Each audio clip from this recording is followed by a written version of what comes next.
Hello there, Training Tribe members and viewers. This is John Zombro, coach of the Training Tribe. Actually, it's the voice of John Zombro this week.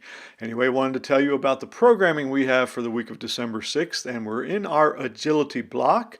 This time, moving into more complexity of movement, trying to get mastery of position and ownership of movement. And we're going to be exploring the use of expansion and inhalation, as well as compression with exhalation. So enjoy this programming, and please refer to your member programming document for all the details. First up, we've got the low box squat, and the low box squat can be performed using anything you've got available. Here we've got Garrett using a cinder block, and he's front loading with a kettlebell. Today he's demonstrating here down in the Lifetime Athlete Studio. Great to have one of the tribe members along. What rock solid position ownership looks like in that squat. She's at mid-range and holding it strongly.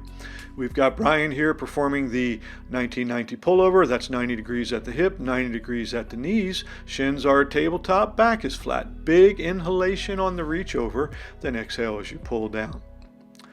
Again, Brian with the medicine ball thruster. We're working on inhalation and expansion. Notice how he loads in the bottom before he explodes upward. Put an emphasis on getting into that position with a full breath and coming out of it.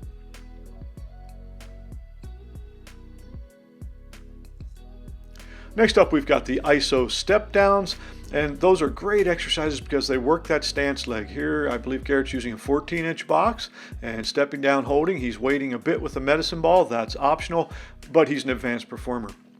On this example, Danae's using a weight bench at 16 inches, even more advanced because that's the kind of lifetime athlete that she is.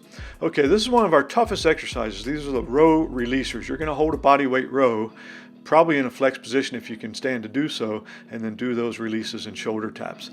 Definitely challenging, and I've got some tips in the member program document how to set this up if you don't have a rack and a bar. We've also got the split stance squat doing a touchback procedure. So that's a great ISO hold maneuver, really working on controlling the stance leg and excursion of the extending hip.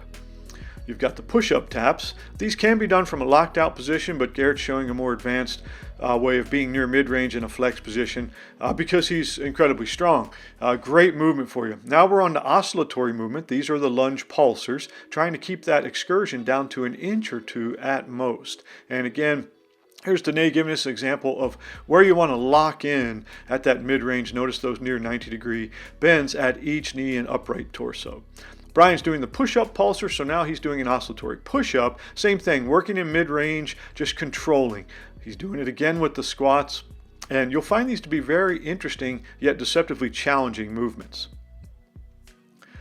There's another example again of rock solid position. Want to appreciate Danae for coming over and training with us. We were actually filming a masterclass with the Training Tribe online while she was doing that. Here we're doing some pulsers from the row position. Again, quite a challenge.